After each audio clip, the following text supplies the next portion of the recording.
السلام علیکم to everyone. I hope کہ سب لوگ خیر خیریت سے ہیں اور اپنا سنڈے بھرپور طریقے سے انجوائے کر رہے ہیں. سیلف کیئر، سیلف لو، اس کے اوپر آج بہت بات کی جا رہی ہے. سوشل میڈیا پر ہمارے جو موٹیویشنل اسپیکرز ہیں وہ اس کے اوپر پوری ورک شاپس دے رہے ہیں. لیکن سیلف کیئر اور سیلف لو، سیلف رسپیکٹ کے بغیر، یعنی اپنی عزت نفس کی پرواہ کیے بغیر یہ سیلف کیئر اور سیلف لو بہت مشکل ہے. یعنی اگر آپ اپنے آپ سے محبت کرنا چاہتے ہیں تو سب سے پہلے آپ کو اپنی ذات کا خیال رکھنا ہوگا، اور اپنی ذات کو خیال رکھنے کے لیے اس کے ڈفرینٹ اسپیکٹس ہیں جس کے اوپر میں اپنی کئی ویڈیوز میں بات کر چکی ہوں. اپنی ذات کا خیال رکھنے کے لیے لوگ کہتے ہیں کہ کہیں ہم سیلفش نہ ہو جائیں، اور اگر کوئی انسان آپ کے آس پاس کا کوئی شخص اگر اپنی ذات کا بہت خیال رکھتا ہو تو ہم اس کو کہتے ہیں کہ یار تو بڑا سیلفش ہو گیا ہے. مطلب تمہارے اندر ہم نے یہ بڑی تبدیلی نوٹ کی ہے کہ تم دن بدن صرف اور صرف اپنے بارے میں سوچتے ہو، اور تمہیں ارد گرد اپنے دوستوں کی اور اپنے خاندان والوں کی پرواہ نہیں ہوتی. جی غلط ہے، آپ کو اپنے ارد گرد کے لوگوں کی بھی پرواہ کرنی ہے، کیونکہ سیلف کیئر یا سیلف لو اسی وقت کمپلیٹ ہوگا جب آپ خود سے بھی پیار کریں گے اور اپنے ساتھ جڑے ہوئے لوگوں سے بھی پیار کریں گے اور ان کا بھی خیال رکھیں گے جیسا آپ اپنا خیال رکھتے ہیں. اسی کے حوالے سے میں ایک کتاب سے میری چند لائنیں گزری. یہ کتاب ہے نمرہ احمد کی میں انمول. اس کے یہ بڑی زبردست ایک سیلف ہیلپ کے اوپر بک ہے. میں اس کو اکثر اپنے کلائنٹس کو ریکمینڈ کرتی ہوں کہ وہ اس کو خریدیں، اس کو پڑھیں. پوری ایک تھیراپیوٹک ایکٹیویٹی ہے. اس کے اندر کچھ خوبصورت لائنز ہیں جو میری نظر سے گزری، سوچا آپ کے ساتھ اس کو ضرور شیئر کیا جائے. یہ کہتی ہیں خود سے محبت کرو، بلکہ سب سے پہلے خود سے محبت کرو. یعنی آپ سب سے پہلے اپنے آپ سے پیار کیجئے. کیونکہ آپ کا خود سے پیار کرنا بہت ضروری ہے، اور تم دیکھو گے کہ ہر چیز اپنی ترتیب خود بنا لے گی. یعنی جب آپ اپنے آپ سے پیار شروع کریں گے تو ہر چیز ترتیب میں آتی چلی جائے گی، اور آپ کہیں گے کہ واہ کیسے ہو گیا یہ سب کچھ. جس چیز کے پیچھے میں بھاگ رہا تھا پوری طرح اور وہ میرے ہاتھ نہیں آ رہی تھی اور میں اس کو کر نہیں پا رہا تھا، لیکن وہ کیسے خود بخود الائن ہوتی چلی گئی. کیونکہ آپ نے سیلف لو سٹارٹ کر دیا تھا. آپ نے سب سے پہلے خود سے پیار کیا، اور جب آپ نے خود سے پیار کیا تو آپ مختلف چیزوں میں آگے بڑھتے چلے گئے. پھر یہ کہتی ہیں خود کو بہت زیادہ قربان نہ کرو، کیونکہ بہت زیادہ قربانیاں دینے سے تمہارے پاس نہیں بچے گا مزید کچھ دینے کے لیے. اب یہ ایک بہت بڑا ایک فیکٹر ہے کہ ہم لوگ کسی بھی رشتے کو پانے کے لیے ہم اس کے لیے اپنی کاسٹ پہ وہ رشتہ بنانے کی کوشش کرتے ہیں. لڑکی کی جب شادی ہوتی ہے، وہ نئی سسرال جاتی ہے، تو اس سسرال میں وہ شروع دن سے جب اپنی کاسٹ پہ جب وہ بہت زیادہ قربانیاں دیتی ہے اور اپنی کاسٹ پہ سب کو خوش رکھنے کی کوشش کرتی ہے، تو یہ جو فیکٹر ہے وہ ساری زندگی کے لیے وہی ایک طریقہ کار بن جاتا ہے. پھر ساری زندگی سسرال والے یا جو بھی لوگ ہیں آپ کے ارد گرد وہ آپ سے اسی طرح کی قربانی کو ایکسپیکٹ کرتے رہتے ہیں، اور آپ بحیثیت انسان آپ اتنے عرصے تک اتنا اپنے آپ کو قربان نہیں کر سکتے. اور اگر آپ اس طریقہ کار پر جمے رہتے ہیں، اس پیٹرن پہ چلتے رہتے ہیں، تو ایک وقت آتا ہے کہ آپ نفسیاتی طور پر تھک جاتے ہیں.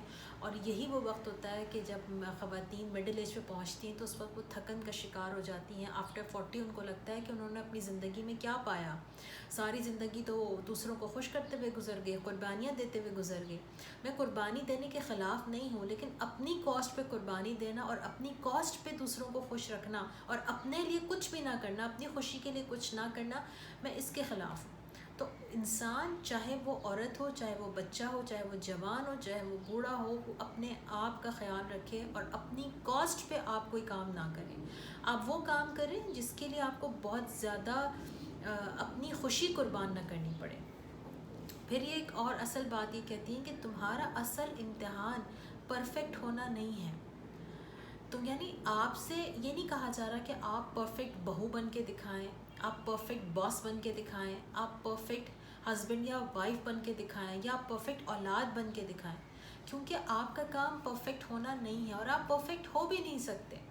کیونکہ اس دنیا میں پرفیکشنزم موجود ہی نہیں ہے. یہ تو ہماری اپنی ذہنی اختراع ہے. ہم کہتے ہیں کہ ہم ہر کام کو بہت اچھے طریقے سے کریں گے اور ہم سے تو کوئی مسٹیک ہو ہی نہیں سکتی, اور اگر ہم نے کوئی کام ایسا کیا جس میں کوئی مسٹیک آ گئی تو ہم اپنے آپ میں گلٹ میں چلے جاتے ہیں. نہیں, آپ نے پرفیکشنزم کی طرف نہیں جانا, یا آپ نے پرفیکٹ ہو کے نہیں دکھانا. آپ نے اچھا کام کرنا ہے, دل سے کرنا ہے, دل سے تعلق بنانا ہے لوگوں سے, لیکن اس کے لیے پرفیکٹ ہونا لازم نہیں ہے. آگے چلتے ہیں. یہ کہتی ہے خود کو اپنی ذات سے مکمل کرنا ہے. یعنی آپ نے خود کو کمپلیٹ کرنے کے لیے آپ کو کسی انسان کی ضرورت نہیں ہے. اگر آپ خود کو کمپلیٹ کرنا چاہتے ہیں تو آپ خود کو اپنی ذات سے کمپلیٹ کریں. یعنی آپ خود اپنے اندر ایک مکمل انسان ہیں. بات کیا ہے کہ آپ فیل ہی نہیں کرتے کہ آپ بھی ایک مکمل انسان ہیں. آپ سمجھتے ہیں کہ آپ کو مکمل کرنے کے لیے کسی دوسرے انسان کو آپ کی زندگی میں آنا لازم ہے.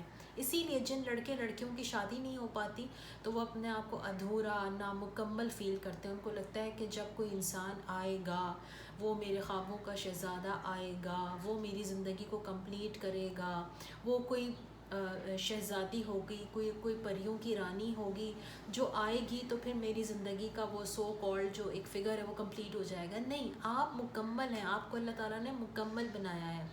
ہاں, ریلیشن شپ, کمپینین شپ آپ کی فزیکل ایموشنل نیڈ ہے, اس کو آپ ضرور پورا کریں, لیکن اس کے اوپر ایسا ریلائی نہ کریں کہ وہ ہوگا تو آپ خوش ہوں گے, ادروائز آپ کا منہ لٹک جائے گا. خود سے محبت کرنا ایک آرٹ ہے. یس, دس از اے بگ آرٹ. جو بہت آرٹسٹک لوگ ہوتے ہیں, جو بہت کریٹیو لوگ ہوتے ہیں میری طرح, تو وہ اس آرٹ کو پہچان لیتے ہیں اور اس آرٹ پہ بڑا اچھا امپلیمنٹ کرتے ہیں. اور جو تنہا رہنا سیکھ سکتا ہے وہ اس کا راز جان سکتا ہے. یعنی جو لوگ تنہا رہنا سیکھ جاتے ہیں, یعنی جو اپنے ساتھ خوش رہنا سیکھ جاتے ہیں, جو اپنے آپ سے محبت کرنا سیکھ جاتے ہیں, یہی وہ لوگ ہیں جو کہ پرفیکٹ نہ ہونے کا اور جو خود سے پیار کرنے کا جو ایک آرٹ ہے وہی سیکھ سکتے ہیں. کیونکہ جب ہم تنہائی کو قبول کر لیتے ہیں تبھی ہم دوسروں کے ساتھ محبت سے رہ سکتے ہیں. یعنی جب آپ یہ قبول کر لیتے ہیں کہ آپ جو ہیں, جہاں ہیں, جیسے ہیں, آپ کمپلیٹ ہیں. کوئی ہے تب بھی آپ خوش ہیں. اگر کوئی دوست آپ کے ساتھ نہیں ہے, کوئی لائف پارٹنر آپ کے ساتھ نہیں ہے, آپ بوڑھے ہیں, آپ کے بچے جوان ہیں, وہ اپنی اپنی زندگیوں میں مگن ہو گئے, اپنی اپنے لائف پارٹنرز کے ساتھ خوش ہیں, اور آپ یہ فیل کرتے ہیں کہ اب عمر کے اس حصے میں اکیلا ہوں کیونکہ میری بیوی مر گئی ہے, یا واٹ ایور کوئی بھی ایسا حادثہ ہو گیا جس کی وجہ سے اب وہ جو کپل تھا وہ سنگل رہ گیا, تو آپ نے اپنے آپ کو ایکسیپٹ کرنا ہے دا وے یو آر. جب آپ اپنی اس کنڈیشن کو ایکسیپٹ کر لیتے ہیں تبھی آپ خوش رہنا سیکھتے ہیں. یہی محبت کرنے کا, خود سے محبت کرنے کا ایک زبردست آرٹ ہے. اور ان کو ایک فرار کے طور پر استعمال نہیں کرتے. یعنی ہم دوسروں سے محبت کو فرار کے راستے پہ نہیں استعمال کرتے. یعنی اس کی میں آپ کو ایک مثال دیتی ہوں. بہت سے ینگ لڑکے لڑکیاں بہت ینگ ایج میں محبتیں تلاش کرتے ہیں. وہ ایکچولی اپنے اندر کے کچھ مسئلوں سے ایوائڈ کر رہے ہوتے ہیں, اور اس ایوائڈنس کی وجہ سے وہ محبتوں میں فرار تلاش کرتے ہیں. ان کو لگتا ہے کہ کوئی انسان ہوگا تو وہ اس میں اپنے ایموشنز کو انویسٹ کریں گے اور پھر وہ خوش رہنا شروع کر دیں گے. ان کو تنہائی کا کوئی ساتھی مل جائے گا, کوئی ان کے دکھ درد سننے والا مل جائے گا. کیوں آپ اپنے ساتھ پہلے خوش رہنا کیوں نہیں سیکھتے؟ آپ اپنے مسئلوں کو حل کیوں نہیں کرتے؟ کیونکہ ہم سب نے اہم رشتہ جو بنانا ہے وہ ہم نے اپنے ساتھ بنانا ہے. سب سے آخری اور امپورٹنٹ بات, یعنی اگر آپ نے رشتہ بنانا ہے کسی سے تو وہ باہر کے کسی شخص کو پکڑ کے نہیں بنانا. آپ نے جو رشتہ بنانا ہے وہ آپ نے اپنے ساتھ بنانا ہے, اور یہی آپ کا امتحان ہے کہ جب آپ اپنے ساتھ رشتہ بنائیں گے تو آپ خوش رہنا شروع کر دیں گے. یہ ہے ساری کہانی سیلف لو کی. تو اگر آپ خود سے پیار کرنا چاہتے ہیں اور خود سے پیار کرنا سیکھنا چاہتے ہیں تو آج سے اپنی سیلف کیئر سٹارٹ کیجئے, اپنی سیلف رسپیکٹ سٹارٹ کیجئے, اور خود کو جیسا ہے ویسا ایکسیپٹ کر لیجئے, کیونکہ اسی طرح یہی وہ طریقہ ہے جس سے آپ خوش رہ سکتے ہیں. اپنا بہت سارا خیال رکھیے اور اپنے سنڈے کو بھرپور طریقے سے انجوائے کیجئے. تھینک یو سو مچ. اللہ حافظ.